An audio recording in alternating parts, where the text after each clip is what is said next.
Okay, thank you so everyone for the kind invitation. I'm really happy and delighted to be able to come back virtually to CHCI. Today I'm going to talk to you about the work I've done since I left Virginia Tech and went back to Egypt, and my engagement in projects in the Egyptian community, and as well as my engagement with two regional communities, the Arab HCI and Africa communities. I'm an associate research professor at the City of Scientific Research and Technology Applications. So it's a science park in Egypt. And this is literally what you see on the screen is the photo for my workplace. And I work in the pyramid in the middle. So hence that came the part of my title, the title of the talk is 2 weeks in a pyramid, because I used to hold HCI courses for 2 weeks and during the winter break in that pyramid. And so some of the students started blogging about it and said, like, we spent 2 weeks in a pyramid kind of thing.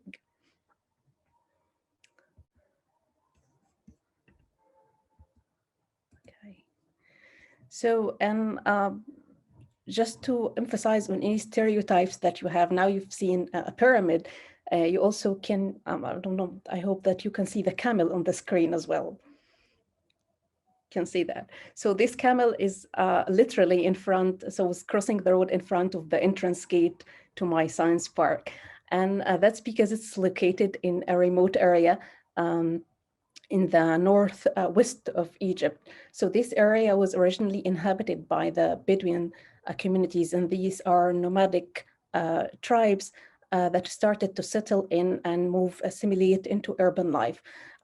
So the science park was part of trying to kind of bring some life and urbanization to the area. So a lot of the work I do in my HCI projects is also to do to serve the communities located around the science park. So we do explorations of educational technologies to help students who don't have enough support at home because the parents are not educated. So we explore things like collaborative game learning and games, digital heritage documentation of the Bedouin heritage, except the design of low-cost health devices to do remote diagnosis. So that's all kind of in line of HCI work, but more recently, and like every other place, we had like kind of AI wave coming towards us and encouraging us to do a lot of more of the AI side. So I started to do also Arabic sentiment analysis and looking for Arabic tweets for early signs of depression and the responses to COVID-19. One consistent thing I had all the time in my work is I had in mind that I would like to promote HCI education because it's not really institutionalized in Egypt, and that's not unique for many of non-Western countries, by the way, and as I'll explain a little bit. So HCI education was one thing that I really cared about since the beginning of my journey doing work in Egypt. So, like I said, a situation of Egypt is not unique in Africa and all Arab countries. HCI is not really well known, and you could say it's like it's in its infancy. So I got involved with two regional communities, the Africa community and the Arab HCI community, and both aimed at promoting and recognizing HCI in their respective regions. That's the continent of Africa and the Arab areas. And the way or the approach they've taken to that is not merely translating or taking HCI knowledge that is generated in the West and try to kind of export it regionally, but they have been critical about how this knowledge is generated and its applicability in a non-Western context as well. So some of the work that you see coming in my own work and the work coming from these regions is more in line with what you call like HCI4D or for development, the work with marginalized communities, work around diversity, inclusion in the global HCI sphere, post-colonial computing, and more recently, the decolonial computing and decolonization. So these are some of the keywords that characterizes my work and the work in these communities.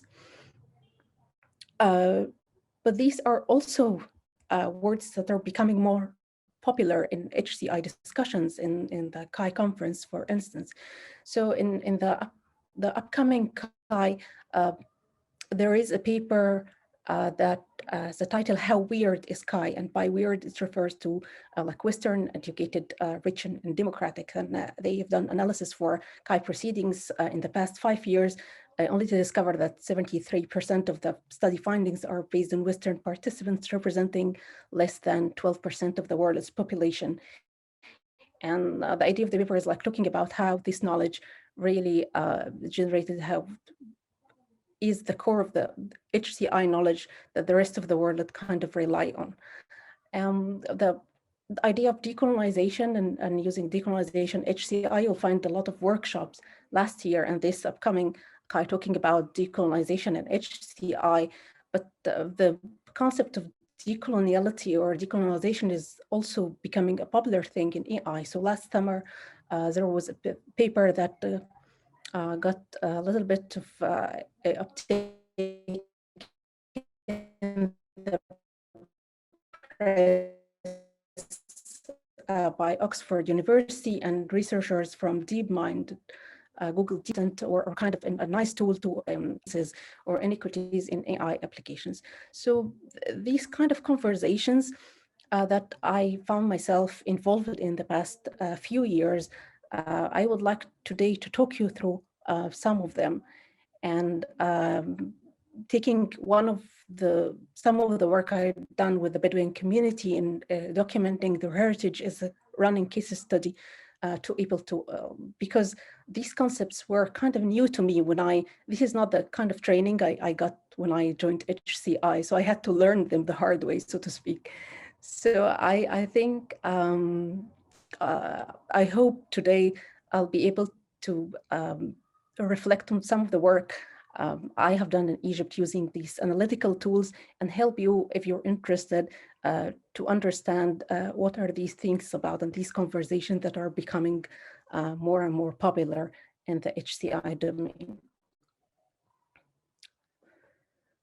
So I start by addressing the disconnect between HCI in Western and non-Western context, and taking an example of the work that I have done with the Egyptian Bedouin community as a kind of, like I said, my running case study, and try to reflect and look back at that work using decolonial thinking as an analytical tool. And if I have time, I'll talk a little bit more about how this decolonial thinking is also drives the work that has been done or led by the Arab HCI and Africa community. Otherwise, I'll just go straight away to talk a little bit more about a recent Google grant that I've got to promote HCI and education in Africa. So bits and pieces of these conversations and reflections are scattered in 3 articles that will come this year in the CSCW journal and the communication of ACM and ACM X-Roads. So I'm really thankful to my co-authors in the 3 articles to allow me to use some of this in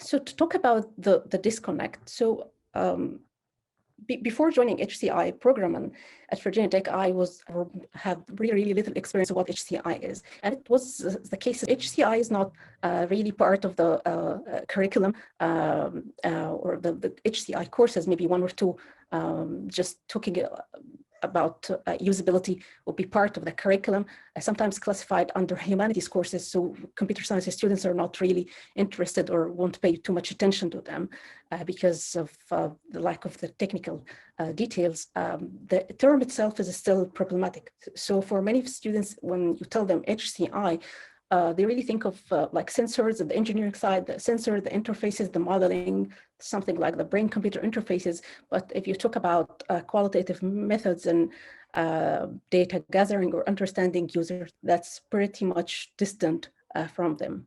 So that's the scene in academia, and there aren't many HCI educators as well in that sphere. Talking about industry, we have like UI and UX jobs coming really on the rise in industry. And many of them are self-taught because of the lack of the academic program, and they rely heavily on the reports published by Nielsen Norman Group to gain the HCI knowledge. So these are kind of institutional or typical barriers, but we know it's like there are other barriers once you start doing HTI projects and working in a different cultures. Because like I said, and like many of you, I'm sure they know, it's like the knowledge of HCI and the methods that is generated in the West doesn't necessarily apply well when you change the context. And there are like multiple examples. So I'm gonna give like one or two examples, but you can find more in a special topic that we arranged for interaction, and I've put the link on the slide.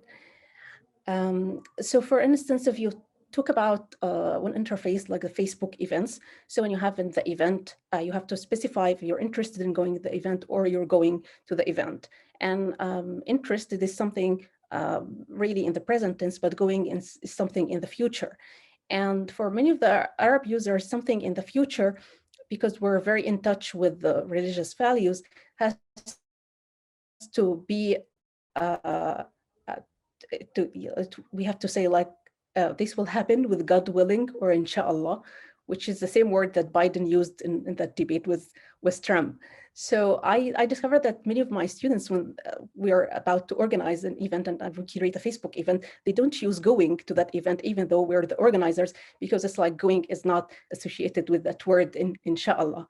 So for them, it's like, so the future is kind of missing in the future.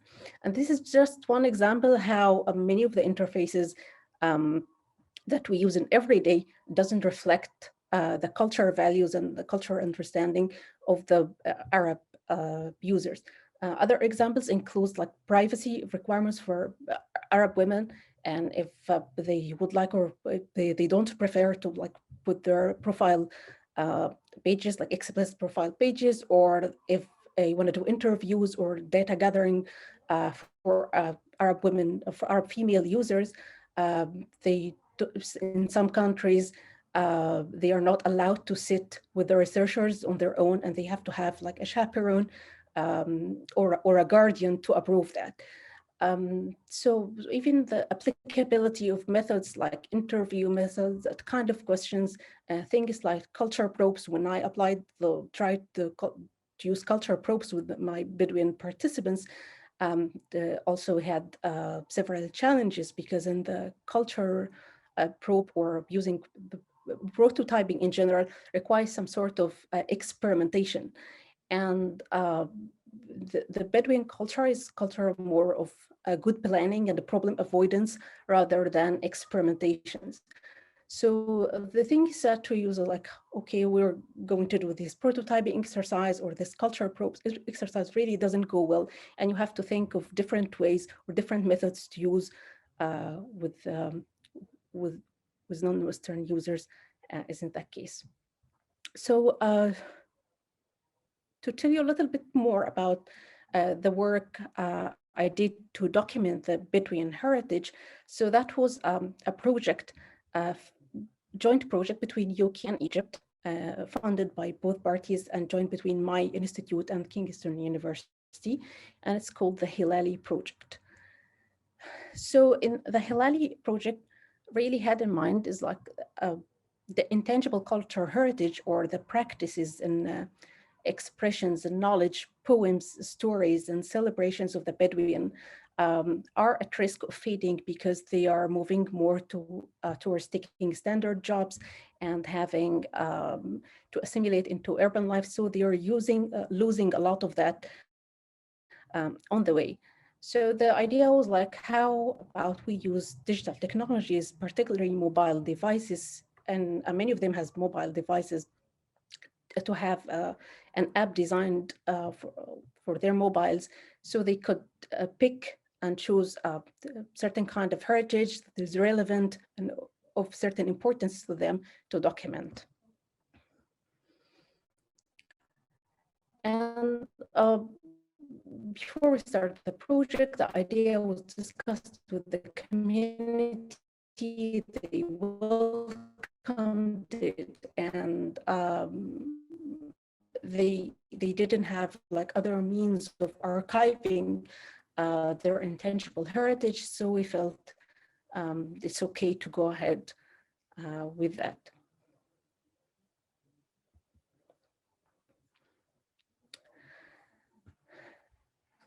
So, how did we design that interaction or that engagement with the Bedouin community? First of all, it's an interdisciplinary project. Like it has to have like a heritage component. We have like experts from heritage coming, intangible heritage coming from UK, and we used HCI methods to design the engagement with the community. And the idea is that computer science students has to do the design themselves. So they are the kind of local designers. So we're building capacity, HCI. The approach we've taken, what we call is like design from within the Egyptian context. And what does this mean?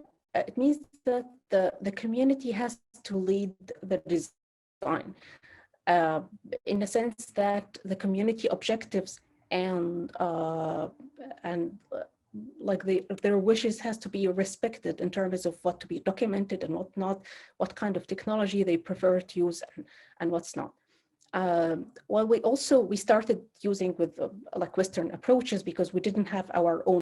So if we have like, for instance, ethnographic exercise or some sort of interviews or the cultural probes, we had the space to reflect whether these methods work or not in that context.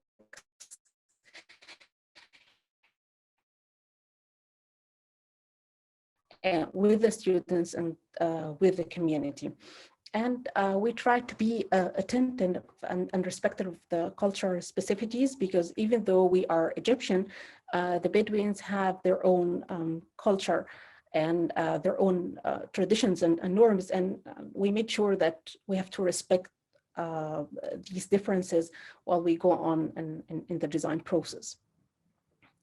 So the main design activity was held at the Institute. We followed what we call the double diamond design process, which is a process by the Design Council in UK, and it has 4 phases: 2 exploratory phases and 2 the problem. So we have the discovery phase. That's where the first time we introduce what's HCI, what's intangible cultural heritage, what we know about the Bedouin community. What does we mean when we say something like a community or intangible heritage? What does this mean for the students? So these are the kind of activities, unpacking activities and the discovery activities that we have in the first phase, is when we try to kind of narrow down the scope of the problem that we try to solve, because obviously in the discover, there are plenty of things to discover about these areas. And then in the develop phase, we come up with brainstorm multiple ideas, different prototypes, and then in the deliver phase, we settle down on after consultation with the community on implementing one of them and deliver it to the community. And we made sure that we're not the people who will kind of receive the prototypes from the students. It was a community who would receive the prototypes and somehow judge it in a way in a panel discussion. So the community was present not just in the delivery phase, it was present in every phase of the 4 phases. So in the discovery phase, we had the community plan a trip to their place in like in Najaf in the desert, where we kind of they hosted us in a tent and inside the house and arranged discussions with men and women in the community.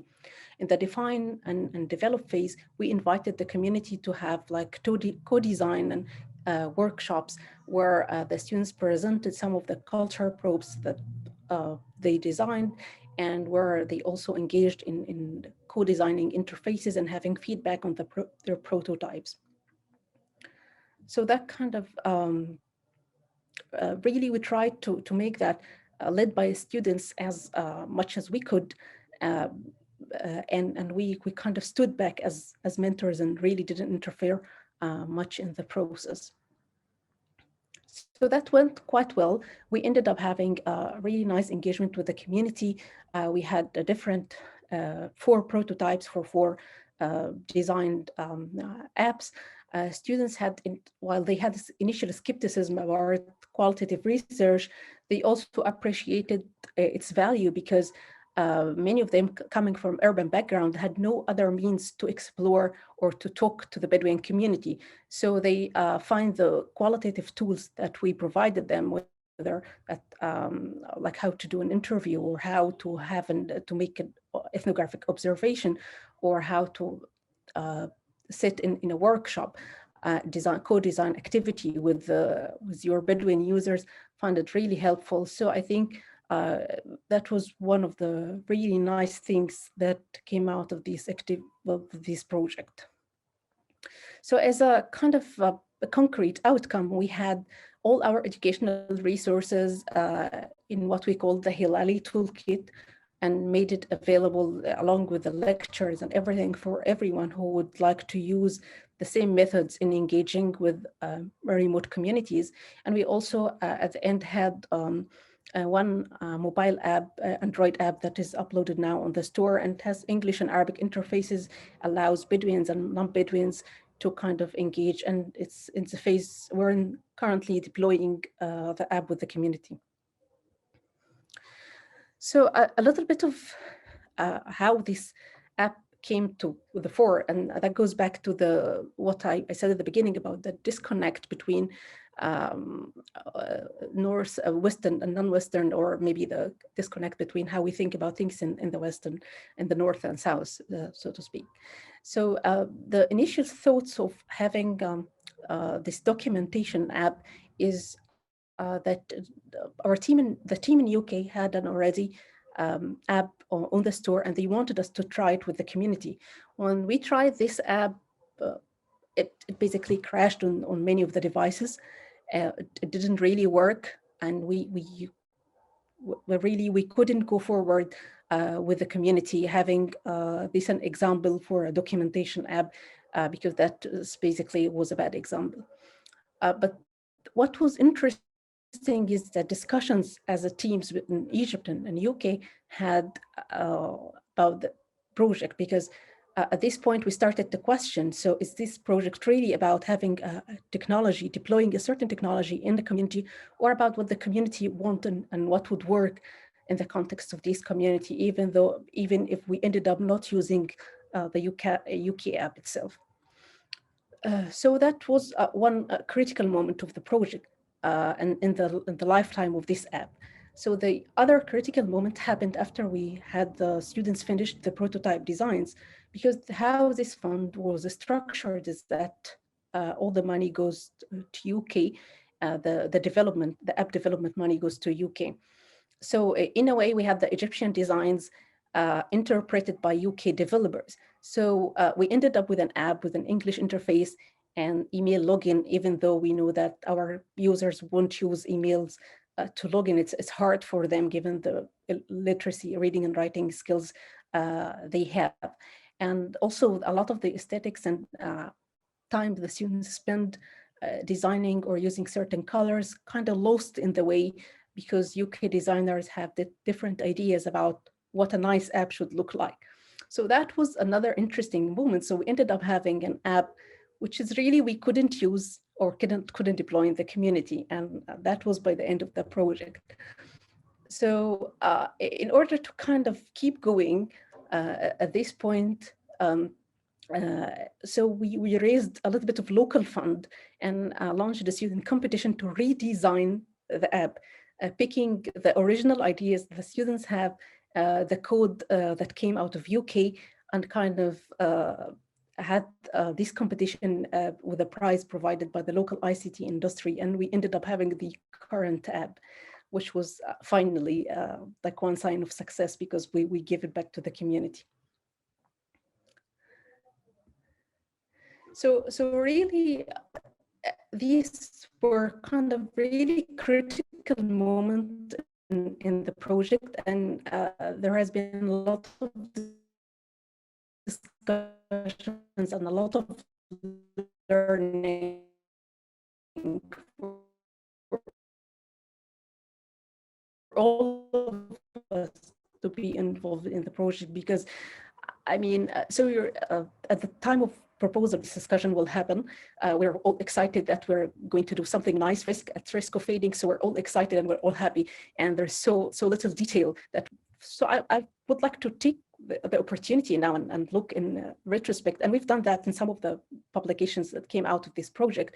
We tried to reflect back on these moments and talk about them in a more of analytical way, taking decolonial thinking as an analytical lens.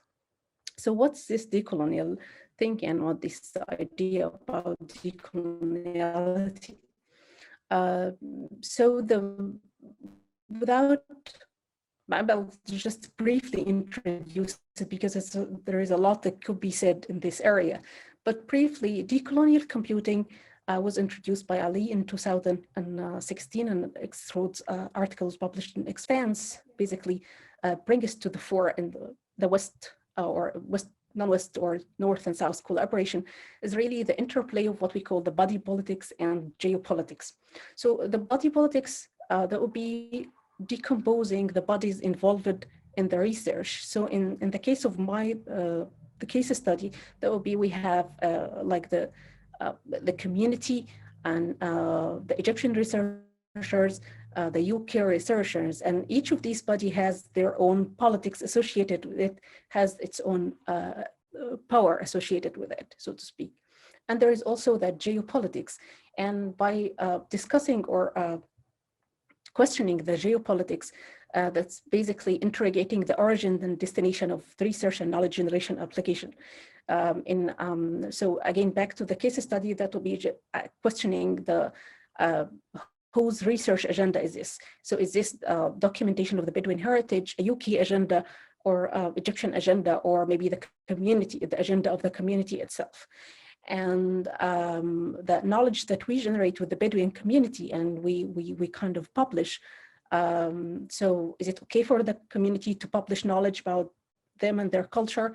The data that we collect in the app, where the data will reside? Is it going to reside on UK server, Egyptian servers? Who has the power to erase the data, like after a while? So all these questions, really having a decolonial thinking help you think along these questions, and start to not just negotiate them with yourselves, but also with other stakeholders in your project.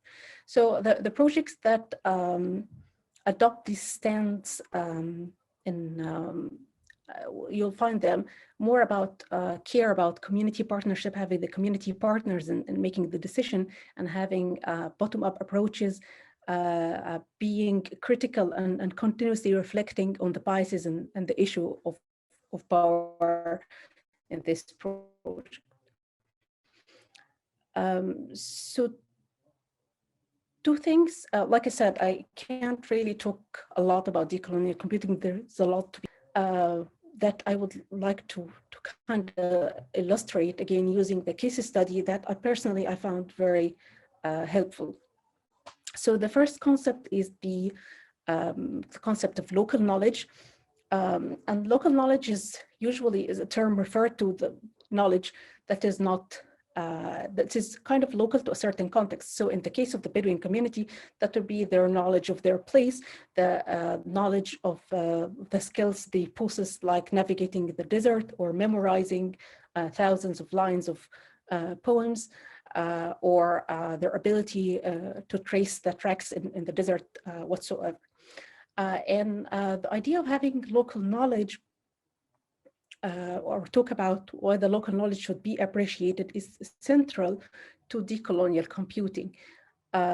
Because on the other side, by talking about local knowledge, we try to kind of counter the effect of imposing what we think universal knowledge to that community. For instance, in one of the dissemination events of my project, we heard some of the comments that the Bedouin community are kind of community of illiterates, so they don't read and write. And to be able to kind of counter this example, we asked the question is like, so what does reading and writing mean to you if you live in the desert? Is it really useful knowledge? Do you need them? Or there are different kind of knowledge like navigating the desert that is more helpful and valuable to you in that context. So the local knowledge and appreciation of local knowledge is really an important thing when you work with the community. It's important that your notion of illiteracy and so your and kind of casting your views of education illiteracy to that community is dangerous, because you're not really appreciating their position and the knowledge that they have in their context. Another core concept to decolonial thinking is the concept of power.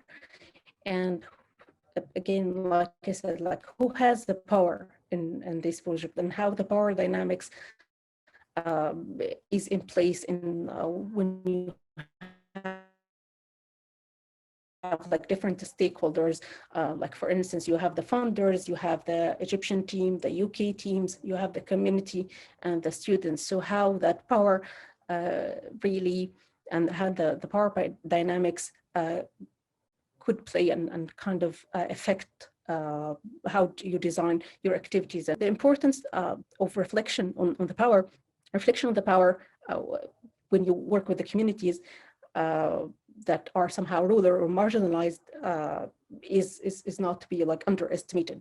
So in our interaction with the Bedouin community, we made a conscious effort that the decisions are led by the community themselves. And when the design came, we are not interfering, and we're sitting at the background as an academics and professors, and that the students and the community should lead their activities on their own.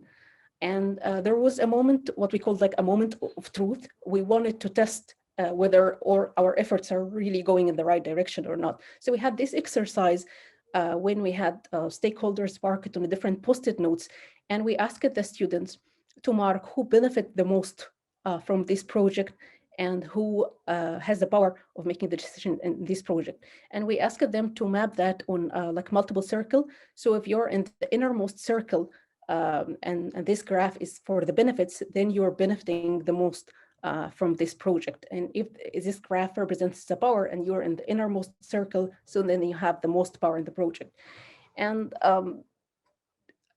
to our surprise, the students, what they had, some of them, they market the academics to be the most powerful and the people who would benefit the most in this project.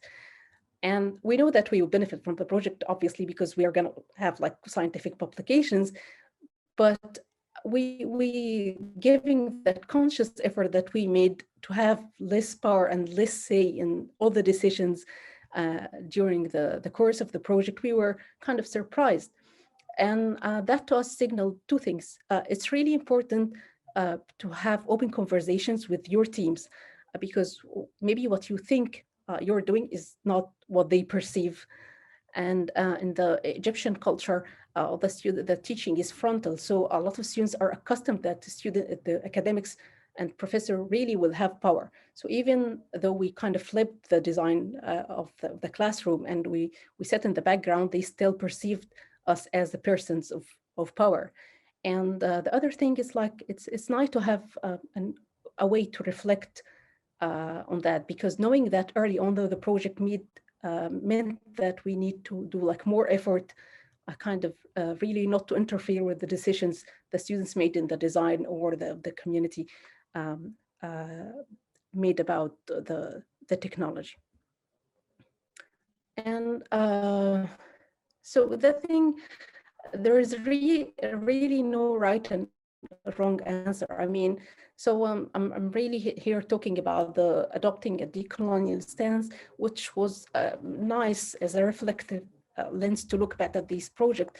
But I'm not saying this is the only critical stance that you can adopt, but I would emphasize really questioning the power and the appreciating of the knowledge of the users that you deal with in your project.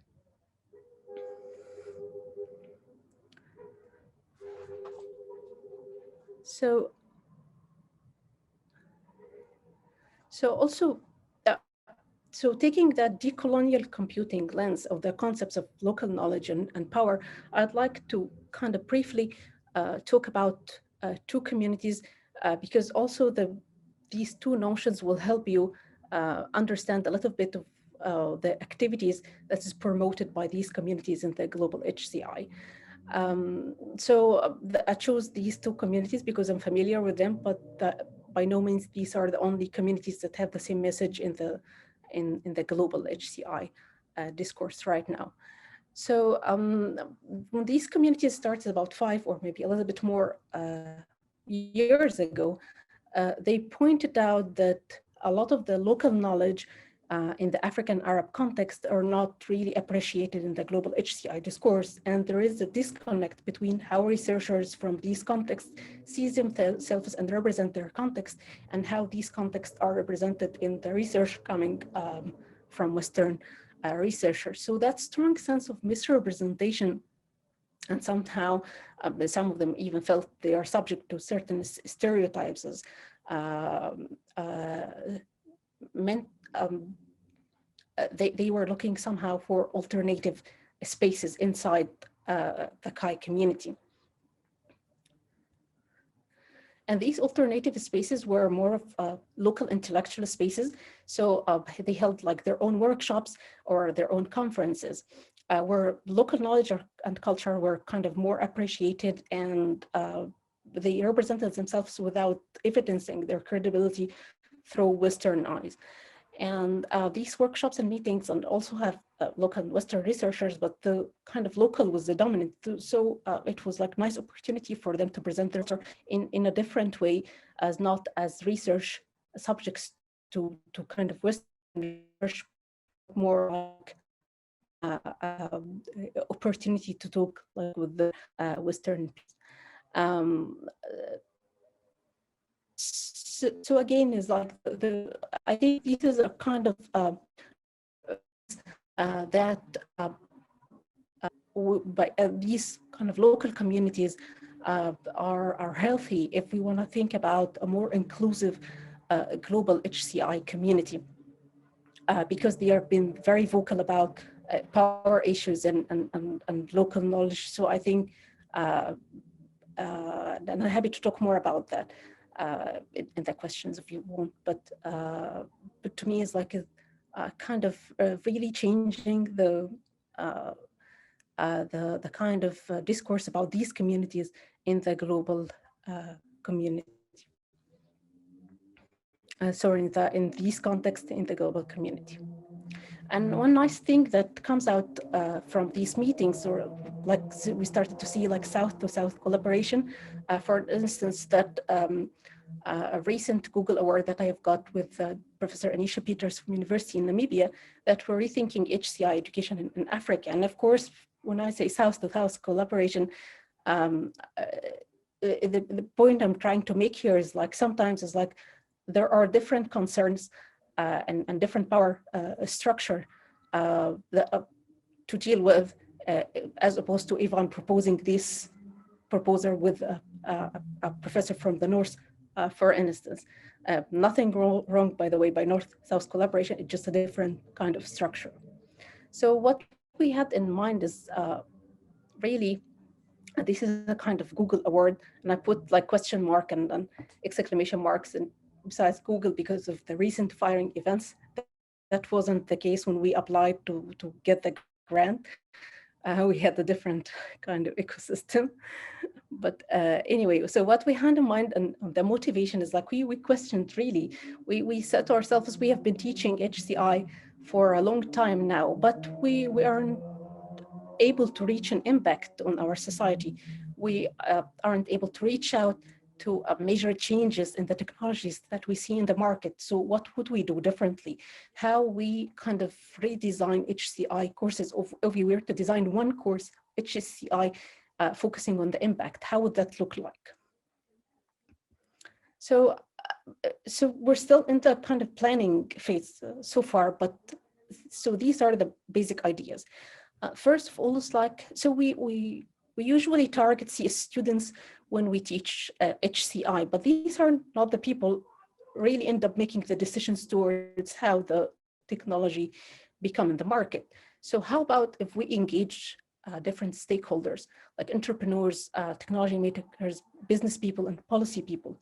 How would we design HCI modules, or what kind of HCI knowledge that we want to tell these different stakeholders so that the important discussions about inclusion, privacy, data, and ethics, and dealing with the community and the methods really get to have impact on the technologies that we see in the market.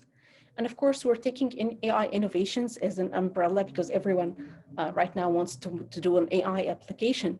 But another thing that really had in mind is like, so the way we teach HCI now is really slow, in a sense that we start by telling people about this is usability, this is how to create a nice interface. And then if you advance a little bit, and that we talk to you about the different design methods, and if you're lucky enough to do like a graduate course or something, we talk to you about the issues of the kind of really tough discussions and what does it mean to have an inclusive design. So the ethics, different ethics and different contexts, how would you do is like deal with ethics in a different context, and what to deal with things like data privacy, really the tough discussions, and come when you have a long way and you're not undergrad, possibly a postgraduate or something. But these are the discussion that matters to the communities. These are the discussion that really we would like to have embedded in the technology is going to the community. So why waiting so long?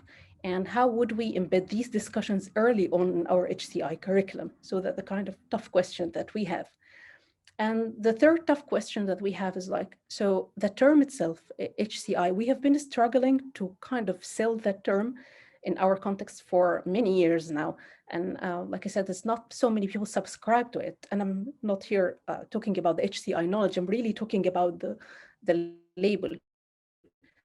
So what if we wanted to rebrand HCI, what would we call it, and would we call our courses? So these are kind of really three tough, but these are the kind of tough questions that we deal with in designing the course. So the way we go is like, we're gonna have a series of conversations, including educators across Africa and also like Western educators, because some of these challenges might not be unique to our context as well. And we would like down the way, when we design that course, to really add the African context and case studies, because like in the Bedouin examples, it was going to the community who helped us convey a lot to the students about power dynamics, about the appropriateness of the importance of appropriating the methods to the local culture, the value of local knowledge. So we will bring the African context to that course. Joint activities, just like the example I gave about the power dynamics exercise, we'll have to come up with creative activities that we do like together in order also to have a critical and reflective kind of environment. So these are in planning that course. And I know that also in the center, you have been interested in talking about the future of HCI. So I hope that if that doesn't inspire you, but